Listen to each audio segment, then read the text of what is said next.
What if the way you select, cook, and pair red meat could sharpen your focus, steady your mood, and support your gut, while the wrong approach could nudge you toward faster cognitive aging?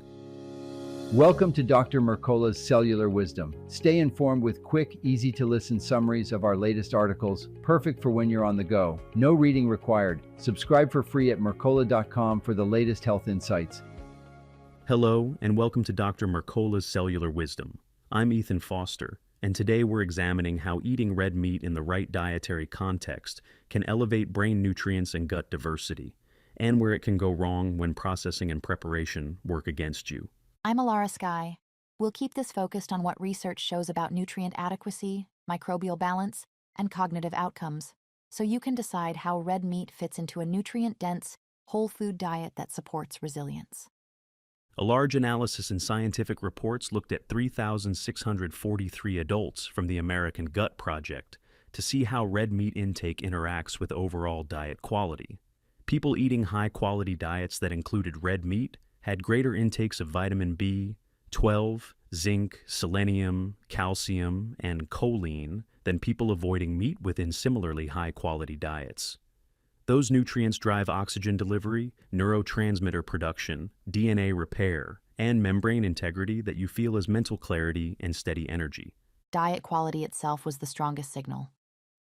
Participants with high diet quality scores, meat eaters and non-meat eaters, had lower odds of depression, bipolar disorder, and post-traumatic stress disorder. Poor quality diets, with or without meat, tracked with worse health outcomes and higher body mass index. The pattern points to what you put around red meat, mattering more than strict avoidance. Gut microbial diversity followed the same logic. People combining a high-quality diet with red meat showed richer, more balanced microbiota, an indicator of stronger digestion and lower inflammatory drift. Those on low-quality diets without meat registered the lowest diversity. The study did not find dysbiosis from including red meat when the rest of the plate stayed nutrient-dense. Safety margins were also clear. Red meat eaters in the high-quality group met micronutrient targets at higher rates without exceeding upper limits. More than 93% met the estimated average requirement for vitamin B12, compared with 65% to 71% among non-eaters, and selenium adequacy exceeded 97%, even in lower-quality meat-eating groups. That combination supports mitochondrial energy output and antioxidant defense linked to cognitive performance. Contrast that with processed meat. A neurology cohort following 133,771 adults up to 4 decades identified processed red meat as a distinct risk. A quarter serving per day, about half a slice of bacon or a few bites of sausage, was associated with a 13% higher dementia risk and cognitive aging that moved 1.6 years faster for every daily serving. That's a small amount with a measurable impact. Unprocessed red meat carried a different, more dose-dependent signal. 1 or more servings per day correlated with a 16% greater risk of subjective cognitive decline, early self-reported memory and attention changes, compared with less than half a serving. This does not negate the nutrient advantages seen with moderate, context-aware intake, but it reinforces that excess can strain cognition. There were practical substitutions with benefits. Replacing 1 daily serving of processed meat with legumes reduced dementia risk by 19%, trimmed cognitive aging by an estimated 1.4 years, and lowered subjective memory decline risk by 21%. In other words, removing processing had as much impact as the protein source you used to fill that space. Other chronic disease links echoed the concern about processing.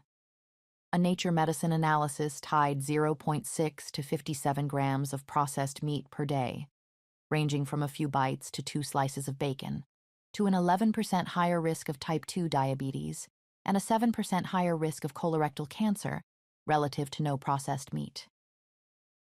Nitrites, nitrosamine formation, and advanced glycation end products contribute to that burden. Quality and preparation are levers you control. Choosing grass-fed and finished beef or lamb raises omega-3s, conjugated linoleic acid, and antioxidants relative to grain-fed meat from concentrated feeding operations. That profile helps you keep inflammation lower and supports a healthier microbiome, when the rest of your meals are built from whole foods. Cooking method matters. High heat grilling and frying increase advanced glycation end products. You reduce that load by cooking gently, stewing, slow cooking, using lower temperatures, and by pairing meat with antioxidant-rich foods, herbs such as rosemary, garlic, and thyme, and vegetables like broccoli and bell peppers. Temper oxidative stress and keep the meal balanced. Protein targets should match intent without ignoring balance. Most adults need about 0.8 grams of protein per pound of ideal body weight. Red meat delivers complete protein, but muscle meat is relatively low in glycine, proline, and hydroxyproline, amino acids that drive collagen formation. Making about 1/3 of your protein intake collagen-rich closes that gap. Collagen-rich options are straightforward. Bone broth, unsweetened gelatin, oxtail, shank, and grass-fed ground beef that includes connective tissue add those amino acids. People often notice steadier joints, better sleep quality, and fewer inflammatory flares when they bring that balance into daily meals rather than relying on muscle meat alone. Red meat also supplies hard-to-find compounds with mitochondrial relevance. Taurine regulates intracellular calcium and shields neurons. Carnitine and creatine support transport and quick energy. Coenzyme Q10 anchors electron transport. You get the best return on these when meat is embedded in a low linoleic acid, whole food pattern, instead of combined with refined carbohydrates or seed oils that spike insulin and oxidative stress. Avoiding processed and fake meats is a final safeguard. Bacon, sausages, and deli slices are commonly preserved with nitrites and accumulate advanced glycation end products. Many plant-based substitutes rely on seed oils high in linoleic acid, which can drive inflammatory pathways and oxidative load. Sticking with unprocessed, well-raised meats within balanced meals protects the gains you're seeking. If you're wondering how to translate this into your next grocery trip and dinner plan, anchor the plate with a moderate portion of grass-fed, gently cooked meat, add herbs and colorful vegetables, and build in collagen-rich foods across the day. Keep processed meats off the routine list, and if you've been leaning on them, shift those servings toward legumes to capture the cognitive benefit identified in the long-term data. Here's your challenge. Over the next 7 days, build 3 dinners that use grass-fed and finished red meat cooked gently, paired with antioxidant-rich vegetables and herbs, and include one collagen-rich element such as bone broth or an oxtail or shank cut. Skip processed meats entirely during the week and track how your energy, focus, and digestion respond. Thank you for watching Dr. Mercola's Cellular Wisdom. We'll see you on the next episode.